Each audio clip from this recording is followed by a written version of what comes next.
The afternoon sun cast long shadows across the quiet suburban street as Officer Mike Sullivan made his routine patrol. 23 years on the force had taught him to trust his instincts, and something about today felt different. The crisp autumn air carried an unusual stillness, broken only by the gentle rustle of fallen leaves dancing across well-maintained lawns. He slowed his patrol car as he approached the corner of Maple Drive, where most of the neighborhood's elderly residents lived. Mrs. Henderson, a familiar face in her mid-70s, was carefully tending to her prized rose garden, something she did every Tuesday without fail. But today, Mike noticed something that made him grip his steering wheel a little tighter. As Mrs. Henderson reached down to clip another rose, her beige trousers revealed what appeared to be dark stains around the knees. Any other day, he might have dismissed it as garden dirt or watermarks. But these stains had a distinctive pattern that his years of experience couldn't ignore. They looked remarkably like dry blood. Mike pulled over, his mind racing through possibilities. Mrs. Henderson had always been one of the neighborhood's most beloved residents, known for her award-winning roses and the chocolate chip cookies she baked for the annual community bake sale. She lived alone since her husband passed away 5 years ago, occasionally visited by her grandson who lived 2 towns over. "Good afternoon, Mrs. Henderson," Mike called out, keeping his voice casual as he approached. "Those roses are looking beautiful as always." She straightened up slowly, offering a warm smile that didn't quite reach her eyes. Something about her demeanor seemed off. Her usually perfectly styled silver hair was disheveled, and her hands trembled slightly as she gripped her garden shears. "Oh, Officer Sullivan, how nice to see you," she responded, her voice carrying a slight quiver that he'd never heard before. "Would you like to come in for some tea? I just baked a fresh batch of scones this morning." The invitation seemed ordinary enough, but the way she glanced nervously at her front door sent another red flag shooting through Mike's mind. As they walked toward the house, Mike noticed more suspicious stains on the welcome mat, darker spots that someone had clearly tried to clean. Mrs. Henderson's hands shook as she fumbled with her house keys, dropping them twice before managing to unlock the door. The sweet scent of freshly baked scones wafted from inside, mixing bizarrely with another smell, something metallic and familiar that made Mike's police instincts scream. "After you, officer," Mrs. Henderson gestured, standing aside. The dim entryway light flickered as Mike stepped inside, his eyes adjusting to the darkness. The house was immaculate as always. Family photos lined the walls, showing happy moments frozen in time. But something felt wrong. The air felt heavy with unspoken secrets. Mike's training kicked in as he scanned the room, noting details that seemed out of place in this peaceful home. A drawer slightly ajar in the hallway cabinet. A small scratch mark on the otherwise pristine wallpaper. The corner of a rug that didn't lie quite flat, as if it had been hastily repositioned. He took another step forward, following the faint metallic smell that grew stronger.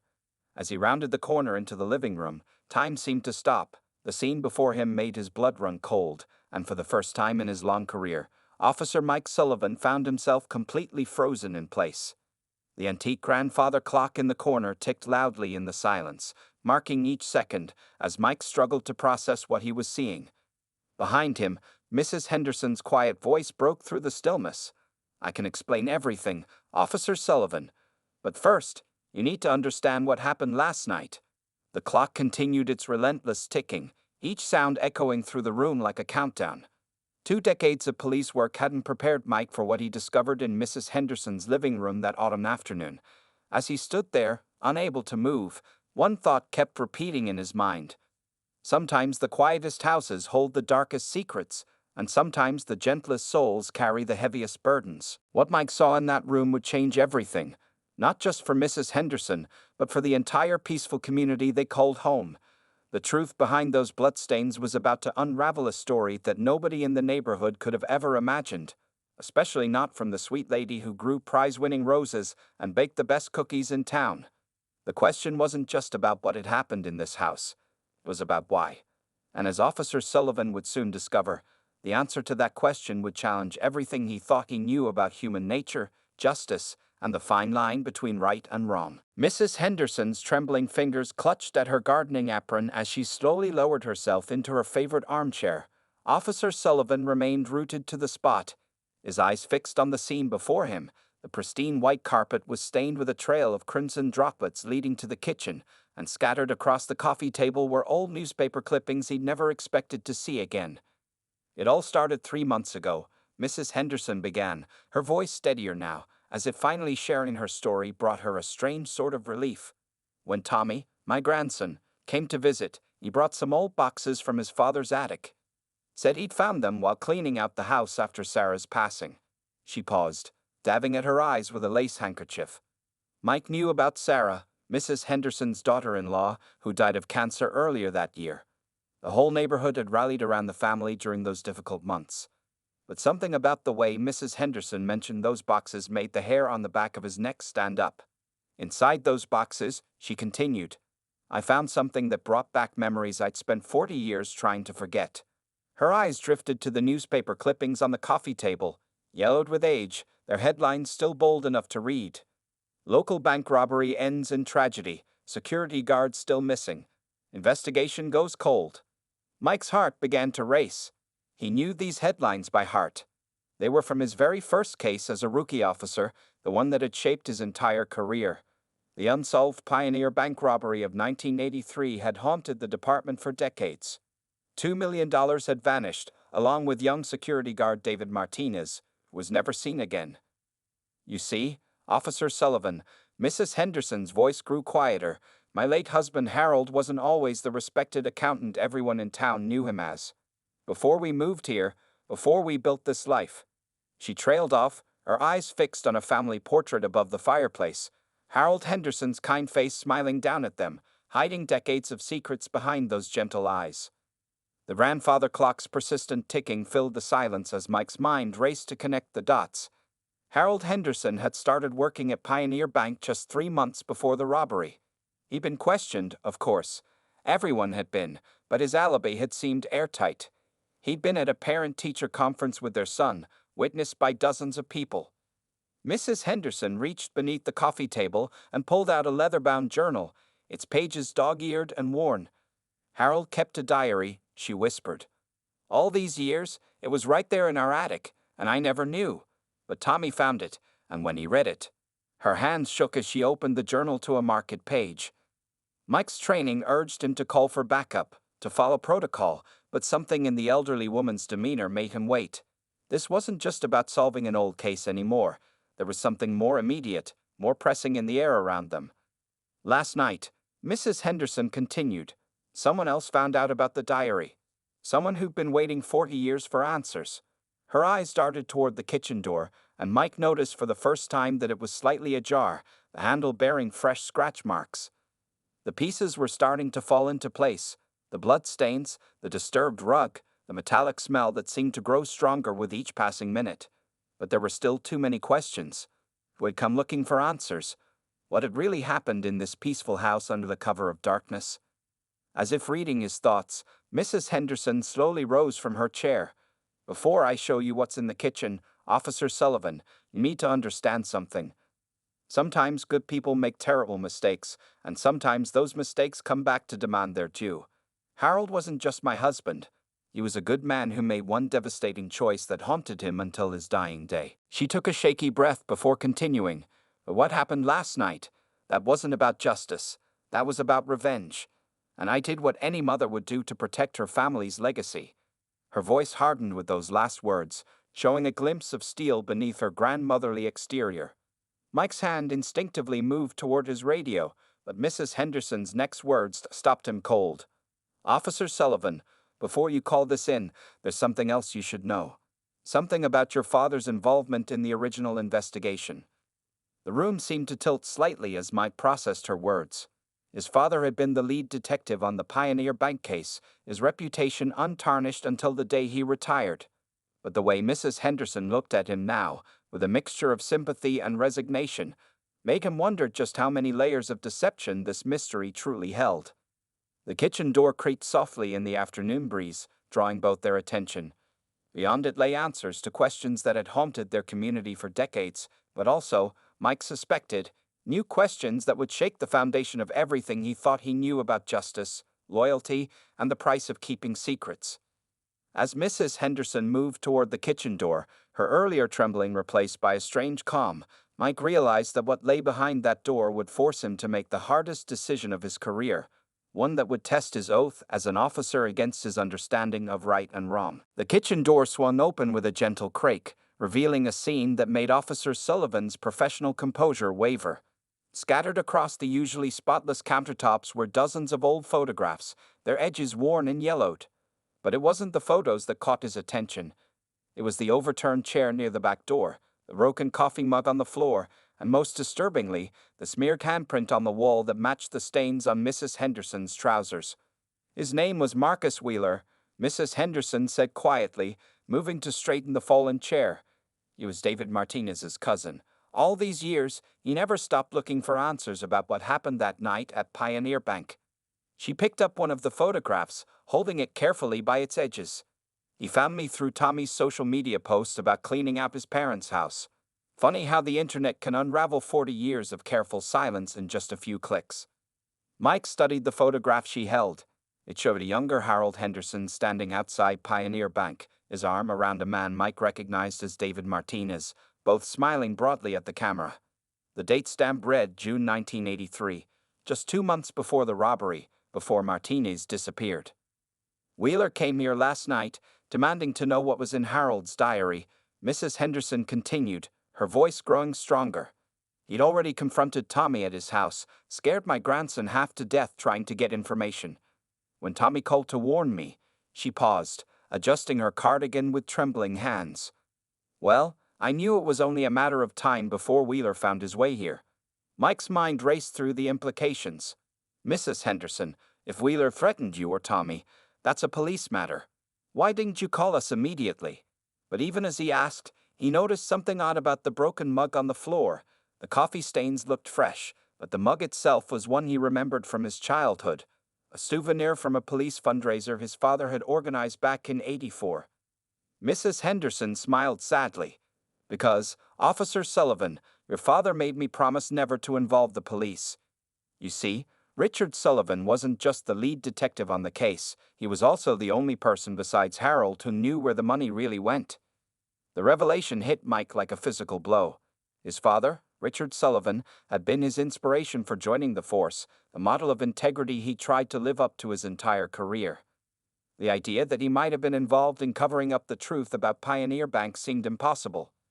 The diary explains everything, Mrs. Henderson said, reaching for the leather-bound book she brought from the living room. Harold wrote about how David Martinez approached him with the plan. It wasn't supposed to end in violence, just a simple transfer of funds, masked as a computer error. But something went wrong that night. She flipped through the pages until she found what she was looking for. Your father discovered the truth during his investigation, but instead of arresting Harold, he made a different choice. The money, it didn't disappear into some criminal's pocket. It went to families of officers killed in the line of duty, distributed through a foundation your father helped create. Mike remembered the foundation. It helped put him through college after his mother died. The thought that his education might have been funded by stolen money made his stomach turn. Before he could process this revelation, a noise from the basement caught their attention, a subtle scraping sound like something heavy being moved. Mrs. Henderson's face paled. He's still here, isn't he? Mike asked, his hand moving to his weapon. Wheeler never left the house. Mrs. Henderson's response chilled him to the bone. No, Officer Sullivan. Wheeler left hours ago. What you're hearing, that's what I've been trying to tell you about. Sometimes the past doesn't just come back to haunt us. It comes back demanding justice. And what's in that basement will force you to question everything you believe about right and wrong. The scraping sound came again, louder this time, followed by what sounded like muffled words. Mike's flashlight beam revealed fresh scratches around the basement door's lock. Scratches that matched the ones on the front door handle. Before we go down there, Mrs. Henderson said, her voice barely a whisper, you need to know one more thing. David Martinez didn't disappear that night in 1983. He's been helping your father and Harold protect their secret all these years. And last night, when Wheeler threatened to expose everything, she trailed off, staring at the basement door with a mixture of fear and determination.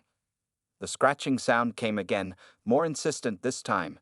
Whatever truth lay in that basement, Mike realized, it would change not just his understanding of the past, but the future of everyone involved, including his own. Officer Mike Sullivan's hand hesitated on the basement door handle as Mrs. Henderson's words hung in the air. The scratching had stopped, replaced by an unsettling silence that seemed to pulse through the house. His flashlight beam caught the reflection of something metal on the kitchen floor. A key, partially hidden under the refrigerator, with a familiar Pioneer Bank logo still visible despite decades of wear. He was supposed to stay quiet, Mrs. Henderson whispered, wringing her gardening apron between her fingers. For 40 years, David understood what was at stake. But when Wheeler showed up, she moved to the kitchen window, peering out at her rose garden as if seeking comfort in its familiar beauty. Everything changed when Wheeler showed those photos to David. Mike's training told him to call for backup, to secure the scene, to follow protocol. But the weight of his father's involvement in this decades-old mystery kept his hand away from his radio.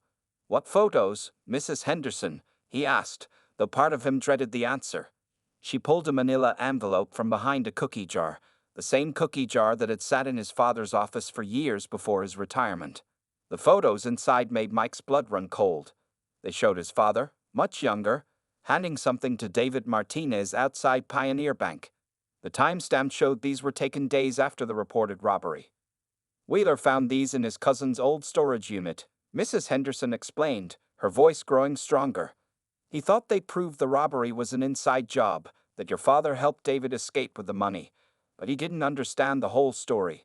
None of us did, not until last night." Another sound emerged from the basement, not scratching this time, but a muffled voice that made both of them freeze.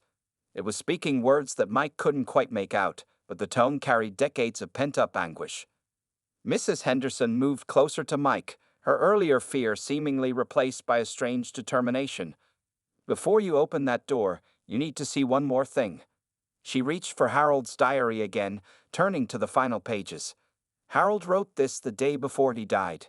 He knew someday someone would come looking for answers. As Mike read the words on the page, pieces of the puzzle began shifting in his mind. The foundation his father had helped create. The missing security footage from that night. The fact that David Martinez's body was never found. But most importantly, the connection between all these events and a series of unsolved cases that had haunted their town's police department for decades. The voice from the basement grew louder, more insistent. Mike recognized words now. Fragments about betrayal, about promises unkept, about a plan that was supposed to help people but somehow went terribly wrong. "David wasn't just protecting our secret," Mrs. Henderson said, moving toward the basement door. "He was protecting everyone involved in what really happened at Pioneer Bank. You see, the robbery wasn't just about the money. It was about what was in the safe deposit boxes, evidence that could have destroyed dozens of lives, including your father's." She reached for the door handle, her hand trembling but determined. "What you're about to see down there, it's not just about last night, or about Wheeler, or even about the robbery. It's about a choice your father made 40 years ago, a choice that saved lives but came with a terrible price." The basement door creaked open, releasing a rush of cool air that carried with it the metallic scent Mike had noticed earlier. His flashlight beam cut through the darkness, revealing steep stairs leading down into shadows. At the bottom, something moved, a shape that seemed to shift between light and darkness. Mrs. Henderson's voice was barely a whisper now. "David kept his silence all these years because he believed in what we were doing. But Wheeler found something in those old bank records, something that changed everything. And now," she gestured toward the basement, "now you have to decide, Officer Sullivan. Just like your father did 40 years ago." The shape at the bottom of the stairs moved again, and a voice called up. A voice that Mike hadn't heard in years, not since his father's retirement party. It was speaking his father's name, over and over, but not in anger or accusation. It was pleading. As Mike took his first step down into the darkness, Mrs. Henderson placed a gentle hand on his arm. "Remember," she said, "sometimes the right choice and the legal choice aren't the same thing. Your father understood that. The question is, do you?" The darkness below seemed to pulse with unspoken secrets, and as Mike descended the stairs, he could feel the weight of 40 years of lies and good intentions pressing in around him. Whatever waited at the bottom of those stairs would force him to choose between his duty as an officer and the legacy of a father he thought he knew. Behind him, Mrs. Henderson quietly closed the door, leaving him alone with his flashlight beam and the echoing voice that promised to reveal truths that would change everything, not just about the past, but about the very foundation of justice itself. The basement's darkness slowly gave way to Mike's flashlight beam, revealing decades of carefully preserved secrets. David Martinez sat in an old wooden chair, his hands gripping a manila envelope similar to the one upstairs. But it wasn't David who drew Mike's immediate attention. It was the wall behind him, covered in hundreds of photographs, newspaper clippings, and handwritten notes, all connected by red strings that created a web of interconnected lives and lies. "Your father was a good man, Mike," David said, his voice hoarse but steady. "Everything he did, everything we all did, was to protect those who couldn't protect themselves." He gestured to the wall behind him. "Each string represents a life saved, a family protected, a wrong made right." Mike's flashlight beam traced the connections, recognizing faces he'd known his whole life. Judge Harrison, who'd mysteriously retired in '85. Chief Peterson, whose wife's medical bills had suddenly been paid off. Pastor Roberts, whose troubled son had vanished one night only to resurface years later as a changed man. The money from Pioneer Bank wasn't stolen, David continued, standing slowly. It was redistributed. Your father discovered that the bank's owner, James Wheeler, was using people's safety deposit boxes to store evidence of crimes committed by the town's most powerful people. He was blackmailing them, destroying lives, tearing families apart. Mrs. Henderson's footsteps creaked on the stairs behind Mike. Wheeler's cousin Marcus found out the truth when he discovered old photographs in David's storage unit, she explained. But he misunderstood what he saw. He thought it was proof of corruption, when really, it was proof of salvation. David finished, opening the manila envelope. Your father and Harold created a network.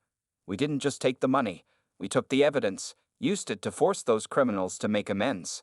Every dollar went to their victims, every secret was used to ensure justice was served, even if it couldn't be done in a courtroom. Mike's mind raced as he processed the implications. The foundation his father had created hadn't just helped police families.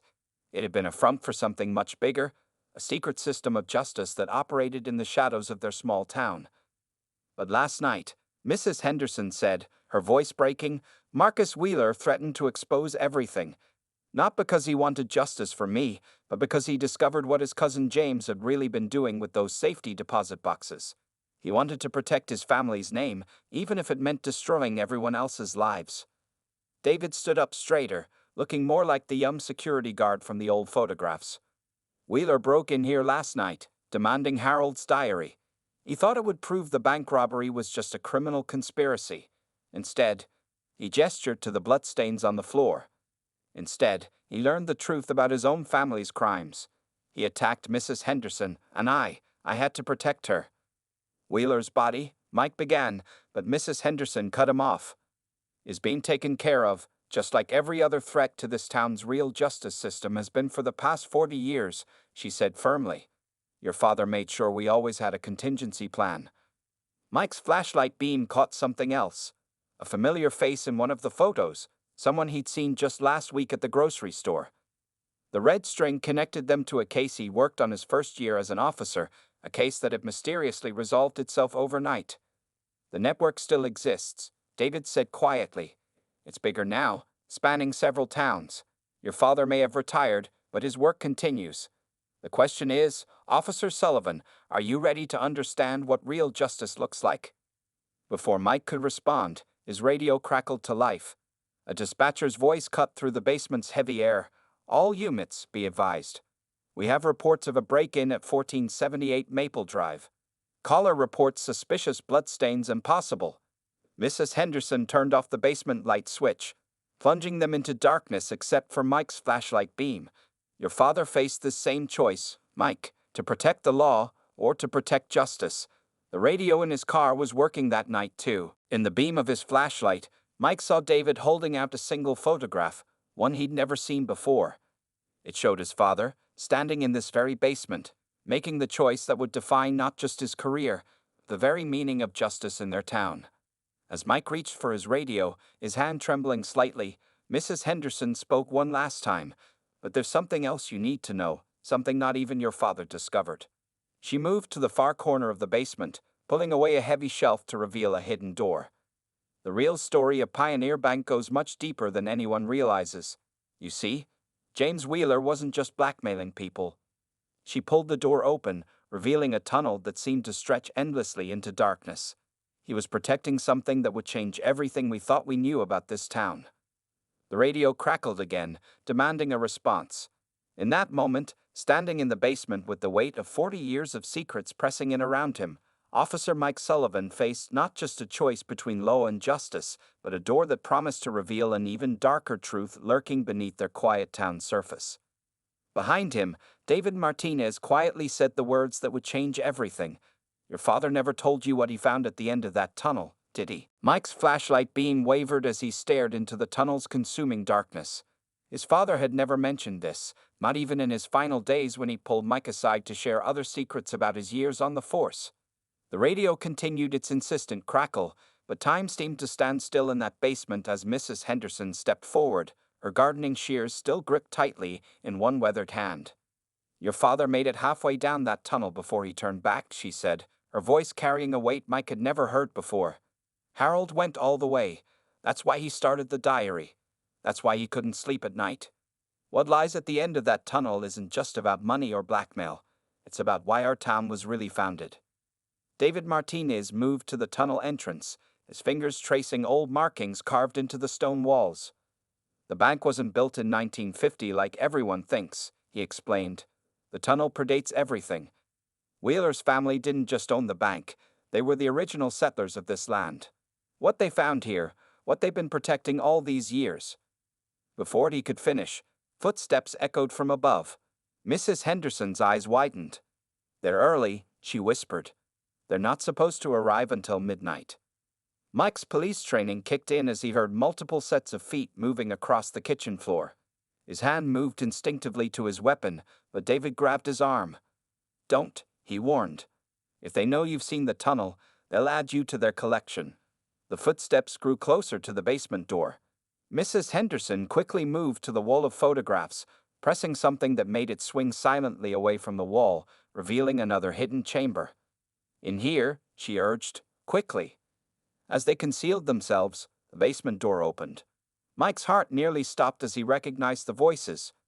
Judge Harrison, Chief Peterson, and others he'd known his whole life. But they weren't speaking English. The words they used were older, carried on voices that seemed to change and shift with each syllable. Through a small gap in the hidden door, Mike watched as the group gathered around the tunnel entrance. Each of them removed something from their pockets, small, ancient-looking objects that caught the dim light in impossible ways. The judge began what sounded like a chant, and the tunnel's darkness seemed to pulse with an inner light. "Now you understand," Mrs. Henderson whispered, her voice barely audible. "Wheeler wasn't blackmailing people. He was recruiting them. Every person connected by those red strings. They're not victims, they're guardians." "Guardians of what?" Mike breathed, but even as he asked, the tunnel's light grew stronger, revealing symbols on the walls that seemed to move and change as he watched. David's voice was grim. "Of the gate. Your father discovered the truth that night in '83.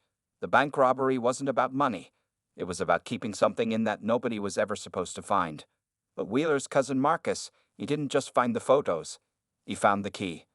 The chanting grew louder, and Mike felt the air in the basement change, becoming thick with an energy he couldn't explain. Through the gap, he saw Chief Peterson pull something from his jacket, a familiar object that made his blood run cold. It was his father's old badge, the one that had gone missing after his funeral. "Your father wasn't just a cop, Mike," Mrs. Henderson said, placing a gentle hand on his shoulder. "He was the gatekeeper. And now, with him gone, they need a new one. Why do you think Wheeler's cousin really came here? Not for revenge. He came to test you." The chanting reached a crescendo, and Mike watched in stunned silence as the tunnel's light revealed what his father had spent decades protecting, a truth about their town, about reality itself, that would change everything. As the hidden chamber's door slowly swung open, Mike Sullivan faced not just a choice about justice, but about his place in a world far stranger and more profound than he ever imagined. His radio crackled one final time, but it wasn't the dispatcher's voice that came through. It was his father's, somehow clear despite being impossible. "The door is open, son. The choice is yours. But remember, some secrets aren't meant to stay buried forever. Mrs. Henderson smiled cryptically as she stepped out of hiding. Welcome to the real Pioneer Bank, Officer Sullivan. Your father always said you'd make the right choice when the time came. The question is, are you ready to become what this town truly needs? The group by the tunnel turned to face them, their eyes reflecting that impossible light, and Mike Sullivan realized that his journey hadn't ended in this basement. It had only just begun. 6 months had passed since that night in Mrs. Henderson's basement, and autumn had returned to Pioneer Street. The roses in her garden bloomed with an unusual vibrancy, their petals catching the morning light in ways that seemed almost otherworldly. Officer Mike Sullivan, now Detective Sullivan, sat on her porch, drinking tea from the same set of cups he'd used when his father was alive. The town feels different now, doesn't it? Mrs. Henderson asked, watching a group of children ride their bikes past her white picket fence. Once you know what's really beneath the surface, you never see things quite the same way again.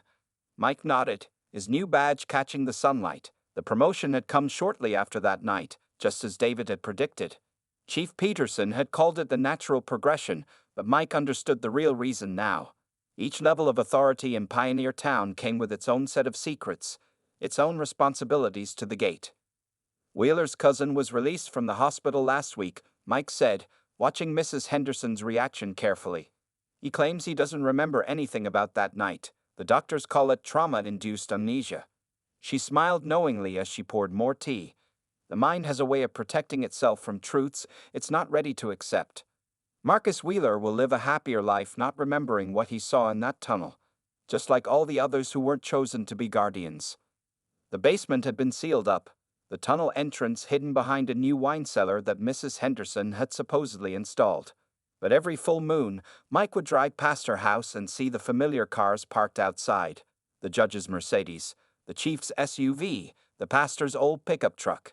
The guardians, gathering to perform their ancient duty. Your father would be proud, Mrs. Henderson said softly. You've taken to your new role even better than he did. The way you handled the incident at the old mill last week, Harold would have appreciated your discretion. Mike thought back to the strange lights that had appeared over the mill, the sounds that couldn't be explained by any natural phenomenon. He'd managed to keep it out of the official reports, just as his father had done countless times before him. The townsfolk had their suspicions, of course. They always did, but suspicions were easier to live with than certainties. David left something for you, Mrs. Henderson said, reaching into her apron pocket. She pulled out an old key, its brass surface etched with symbols that seemed to shift in the morning light. He said you'd know when it's time to use it. Mike took the key, feeling its weight, both physical and symbolic. David Martinez had left town shortly after that night, heading to other communities that needed protection, other gates that required guardians. But his work in Pioneer Town had left an indelible mark, just as it had 40 years ago. The foundation is growing, Mrs. Henderson continued. More families being helped, more secrets being protected. Your father's legacy lives on, but in a way he never could have imagined.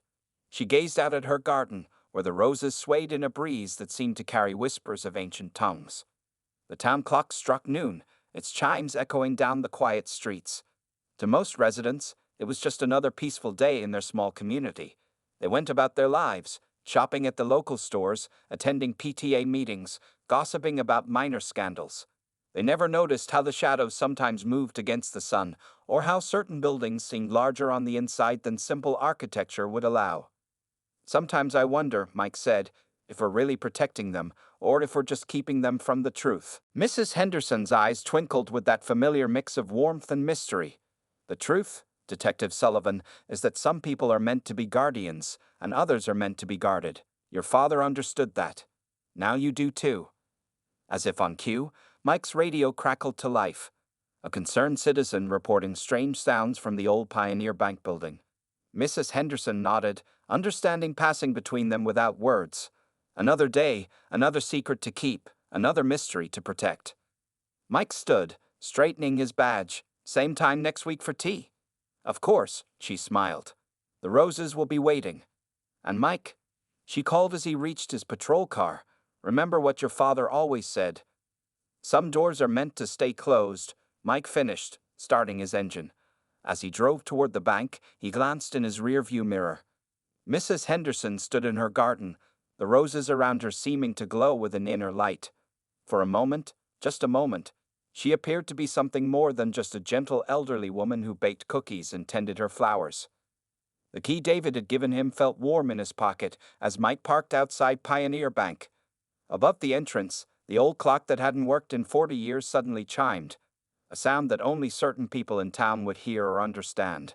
Detective Mike Sullivan straightened his father's pin on his uniform and walked toward another mystery, another secret to protect, another day as a guardian of Pioneer Town's hidden truths. After all, some doors weren't meant to stay closed forever. They just needed the right person to open them.